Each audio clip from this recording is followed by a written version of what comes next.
So today I am going to read from one of the 54 book series on mimetic theory that was sponsored by Peter Thiel. And the one that I'm going to be reading today has, when I read it, it struck me as one of the most important books I'd ever read, despite its little size. Vengeance in Reverse. And I'm very reluctant to try to teach that which I am myself simultaneously learning. There are so many things that can go wrong. I've been deep diving into mimetic theory for about a year now, and I would say that if you're going to want to get serious, this is really the first place to go. This is Polliver's distillation of it, and he really does a great job of bringing all the source material together very quickly and really giving you a good sense of it. This will be indispensable to me as I go forward. They are in chronological order. So, for example, that one was 2013. This one I'm going to be reading today is from 2017. And I think I read it twice the first time through, and I knew pretty quickly that this was going to be a very important book. And so returning to it this morning, I realized that I really did need to give the time to give this an extremely close reading. And that's what I'm going to do today by starting with the beginning of the darn book and just reading it out loud, so that way I can read it again to myself on double speed and pick it up along the road, and then also have the transcription for me that I can, so that way I don't have to excerpt by typing it all out myself. So anyhow, let me start with the preface of Vengeance in Reverse, The Tangled Loops of Violence, Myth, and Madness by Mark R. Anspach. 2017. What is the opposite of vengeance? One answer is gift exchange, or nonviolent reciprocity. This book takes off from the idea that peaceful exchange is like vengeance in reverse. After an opening tour of the Tangled Loops involving thinking about the transition between violent and nonviolent reciprocity, we home in on peacemaking rituals to see what pre-state societies do in practice when they need to effect the tricky shift from violence to gift. Once fighting has started, it can be devilishly hard to reverse course. Even the march towards war may take on an almost unstoppable momentum. This is what happens in a fascinating French play that reimagines the events leading up to the most famous conflict in Greek mythology. To head off the Trojan War, Hector must find a way to escape the tangled loop that can make violence a self-fulfilling prophecy. The tale of Hector's travails bring to a close the part of the book focused on interactions between groups. The second part attacks the problem of conflict within a group. This means reframing the questions with which we began. What is the opposite of vengeance? If vengeance is if vengeance is defined as violent reciprocity rather than reciprocal violence, the answer will be the one given above: nonviolent reciprocity. But if it is defined as reciprocal violence rather than violent reciprocity, then the answer will be non-reciprocal violence. A group may overcome reciprocal violence within its ranks by uniting against a single victim. This is the big victim mechanism that Rene Girard discovered, and leads to the all versus one and the scapegoating of someone. And then in that quiet space after the scapegoating, new rules can be established and cultures can be established thereby. This is the very origin of social order, as Rene Girard has argued persuasively that non-reciprocal all against one violence of this kind is at the very origin of social order. A stunning series of myths from ancient India transport us back to a like moment of origin and give us a chance to witness something rarely seen with such clarity: the progressive, step-by-step emergence of transcendence. This return to the mist-shrouded beginning of politics and religion uncovers the tangled loop through which a unanimous group creates its own divinity. Or rather, almost unanimous, the individual at the center is excluded. It is therefore more accurate to speak of the unanimity minus one. What might a configuration of unanimity minus one look like from the vantage point of the one? Well, according to French psychiatrist Henry Grevois, patients in the throes of psychotic break invariably feel they have been mysteriously thrust to the center of everyone else. Collective myths and individual delusions are rooted in symmetrical processes of self-transcendence. But individual delusion may also be approached from a different angle, that of self-delusion. Once we have understood the entry into madness, we must try to fathom why the journey out is so hard. With the help of Gregory Bateson and Jean-Paul Sartre, we zoom in on the paradoxical structure of consciousness, the self-transcendent of the self itself. Well,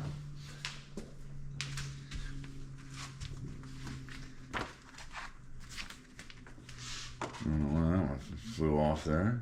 I always say that sometimes the books will fly off the shelf into your lap the very moment you need it. So it's always very important to have a bunch of books on your shelf that you very much sincerely intend to read someday, and they will eventually hop in your lap when at the right time. Well, I've already read that little book, so I don't know. It must have just been a bad setup. So,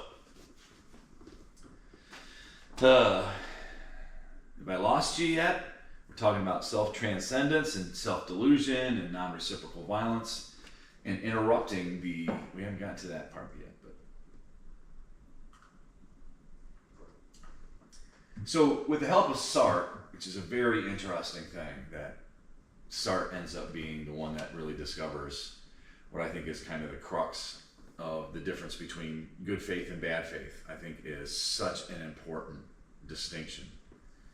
And nevertheless, in this sense, he's talking about the self-transcendent of the self-transcendence of the self itself. The overall movement of part 2 of the book is thus a descending one that tracks the phenomenon of self-transcendence as it manifests itself within the collectivity, between the collectivity and the individual, and inside the individual mind. The descending movement stops short before reaching the bedrock enigma of how the conscious mind emerges from its material or symbolic substrate. The ultimate riddle is the one that inspired Douglas Hofstadter's to coin the expression, quote, strange loop and, quote, tangled hierarchy, unquote. While my allusions to the tangled loop are meant as an homage to Douglas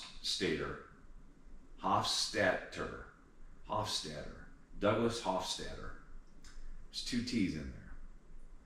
This book tackles other conundrums. I really need to get my reading glasses on here. How do humans stop fighting? Where do the gods of myth come from? What does it mean to go mad? Let me add a brief word about the division of the book into 2 parts. The first 3 chapters on back and forth changes in reciprocity form a cycle devoted to what may be called horizontal interaction. The following 3 chapters on self-transcendence take the analysis to another level by introducing a vertical dimension. In short, the transition between parts 1 and 2 itself embodies the pivotal shift out of horizontal reciprocity via the change of levels that categorize self-transcendence. My approach to self-transcendence is indebted to Jean-Pierre Dupuy, whose intellectual influence will be evident throughout. Most of the book is rooted in work I did in the stimulating environment of 2 institutes he co-founded, the Center de Recherche d'Epistémologie Appliquée in Paris, and the Program of Interdisciplinary Research at Stanford. My current work is conducted under the auspices of Imitatio, a project of the Thiel Foundation. I'm grateful to Peter Thiel, Lindy Fishburne, Jimmy Kaltreiter, and the late Robert Hamilton Kelly for their support. Special thanks go to Bill Johnson for prodding me to bring out a book in English and for welcoming it in the distinguished series he edits. In shaping the manuscript into its final form, I profited greatly from Trevor Merrill, my brother William, and I would like to thank Dr. Henry Gravois, whose theory of madness I discussed in Chapter 5, for giving me the chance to observe his work with patients in the psychiatric clinic he directed at a public hospital in the center of Paris.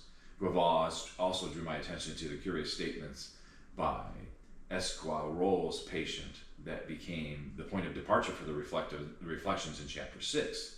William Anspach, my brother, put me on the right track for the chapter's treatment of Sartre. My understanding of violence and myth is grounded in the mimetic theory of René Girard, whose writings I first discovered as an undergraduate at Harvard.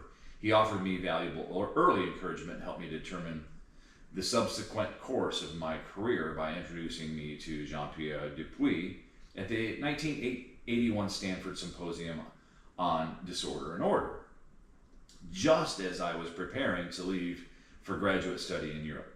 Later, when I came back to Stanford for a PhD, I had the privilege of serving as René's research assistant. I will always be grateful for the time I was fortunate enough to spend with him over the years, and will miss him, as will all those whose lives he touched. The texts that make up this book originated as separate articles, but I have revised all of them to a greater or lesser extent for the purposes of the present volume. In particular, I have expanded considerable the exposition of chapters 4 and updated chapters 1 and 6 with new material, and I'm going to go ahead and move on to chapter 1. Changing reciprocities.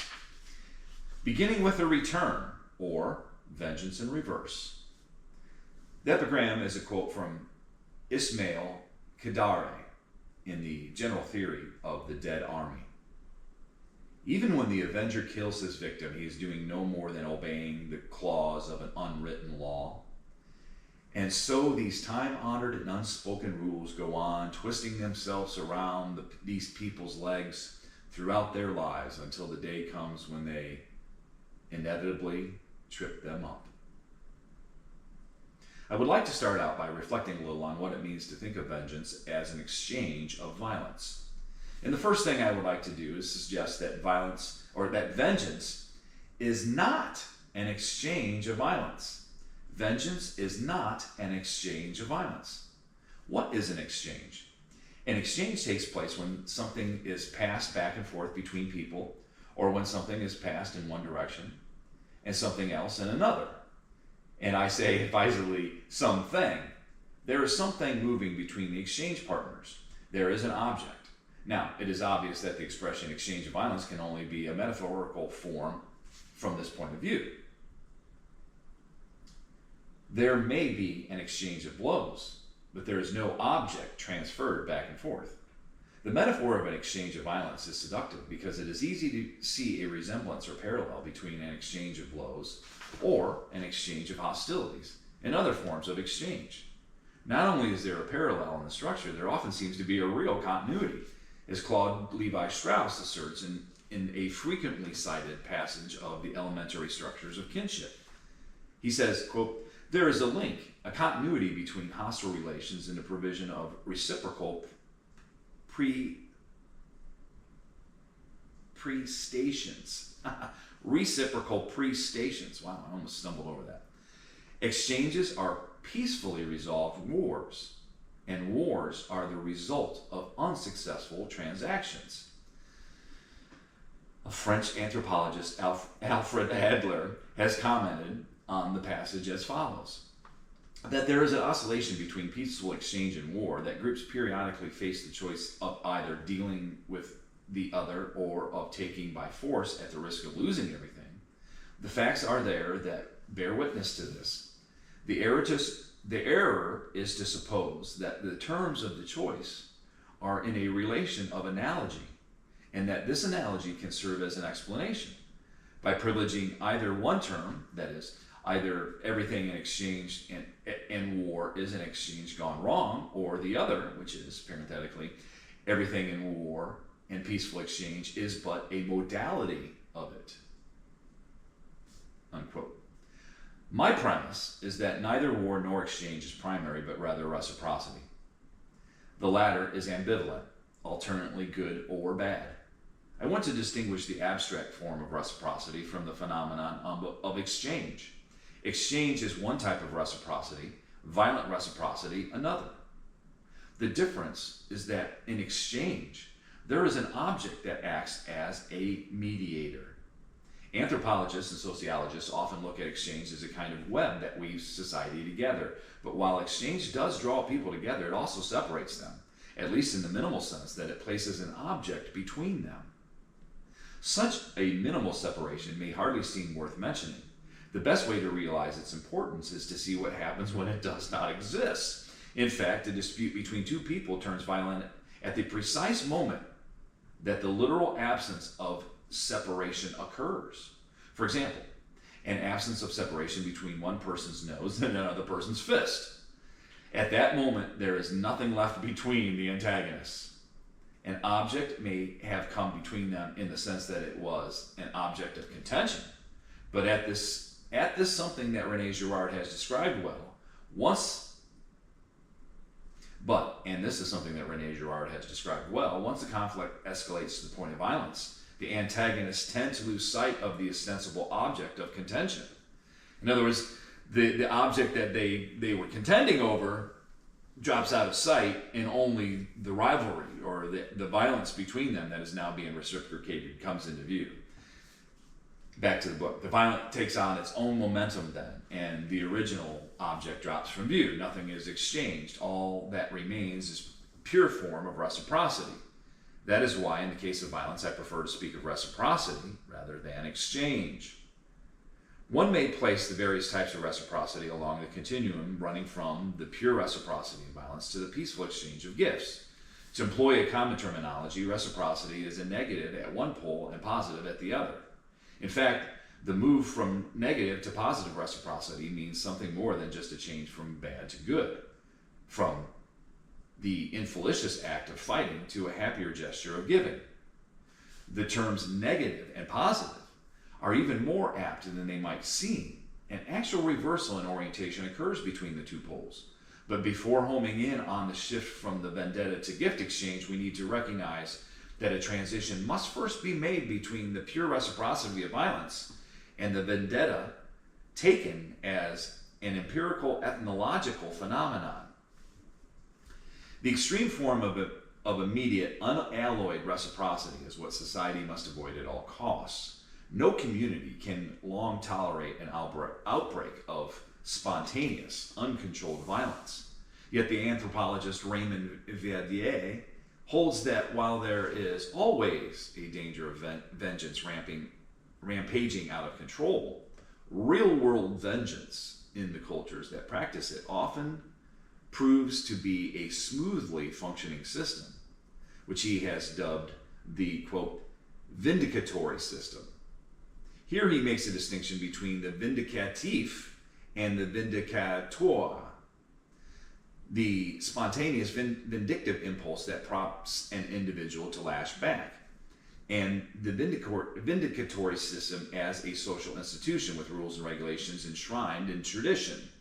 From this point of view, Verdier maintains that vengeance is not at all the dangerously uncontrolled phenomenon that René Girard discusses.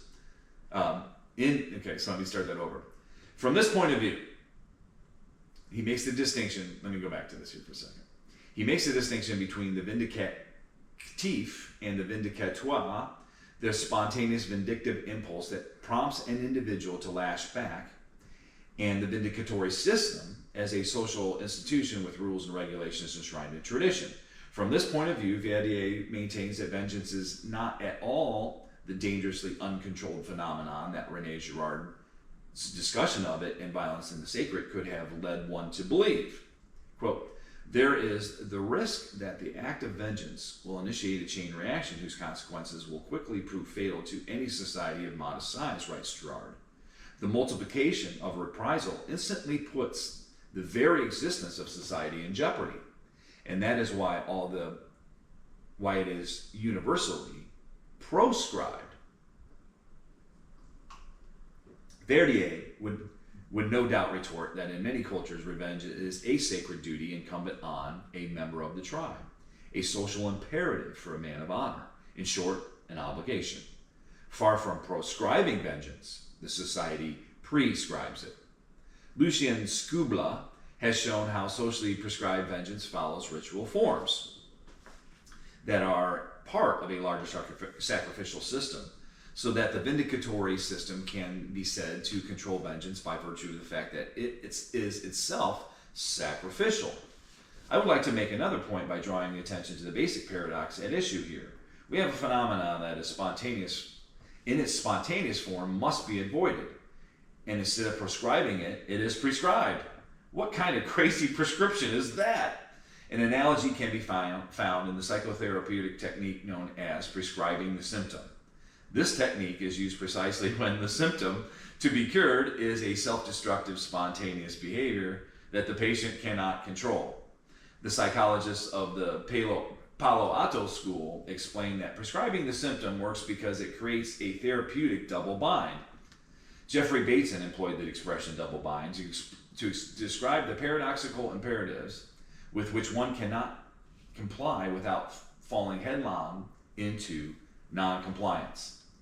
The classic case of the double bind consists in commanding. I'm laughing. I'm thinking of that episode of Jeeves and Bertie when the one guy had to go into alcohol therapy at a clinic where you were supposed to drink as much of it as you could. And this is, of course, the double bind thing, but it's still, through P.G. Woodhouse's imagination, it becomes hilarious through his characters. But the idea, the classic case of the double bind consists in commanding someone to do something that can only be done spontaneous, such as manifesting true love, love me for myself and I cannot because I ask you, or showing independence, don't be so submissive, stop doing everything I tell you. The very fact of demanding spontaneity creates a situation in which spontaneous behavior is impossible. That is a bad thing when the behavior in question is desirable. But the Palo Alto psychologists reason that it can be a good thing if one is treating a spontaneous behavior that is undesirable or pathological. A therapeutical double bind puts the patient into an untenable situation with regard to his pathology. If he complies, he no longer can't help it. He does it, and this makes it possible. Exactly. Let me start this over again. A therapeutic double bind puts the patient, quote, into an untenable situation with regard to his pathology. If he complies, he no longer can't help it. He does it, and this makes it impossible, which is the purpose of the therapy. If he resists the injunction, he can do so only by not behaving symptomatically, which is the purpose of the therapy, unquote. Let me give an example that does not involve vengeance, but conflict within a family. Watzlawick, Bevan, and Jackson describe a family in therapy where one daughter in particular continually argues with everyone else and does everything she can to sidetrack discussion. Finally, she announces that she will no longer cooperate with the therapy at all. The therapist's response is to tell her that this is a good thing because he wants her to be as uncooperative as possible. This puts her in a double bind because if she continues to be disruptive, she is cooperating with the therapy, while her only alternative is to stop being disruptive and uncooperative. That's how you handle people who are non-participatory victims of oppositional defiance disorder. I hope. It would be a mistake to push the analogy too far. I'm obviously not suggesting that there is some great therapist in the sky guiding human culture. Still, the example is interesting in as much as it demonstrates that the commanding conflict may suffice to get a measure of cooperation going. That accords well with Raymond Verdier's observation that a vindicatory system functions as kind of a game with rules, whereas where rival groups vie for superiority and without trying to destroy each other. Such a game entails not only an effort to outdo the other party, but also an unspoken agreement to keep the rivalry within mutually acceptable bounds. This notion of a game with rules is not so far from Girard's idea that the enemy tribes may operate under an agreement for the sake of hostility, making a tacit deal to cooperate in providing each other with victims through continuing ritualized reciprocal violence. Let me give one more example of prescribing the symptom that is likewise suggestive in the context of vengeance. If a patient complains of chronic pain with no physiological basis and the therapist is sure that the pain is psychogenetic, the therapist may tell the patient that it is not possible to eliminate the pain, but that the patient should be able to shift the pain in time and to, quote, telescope its intensity, unquote.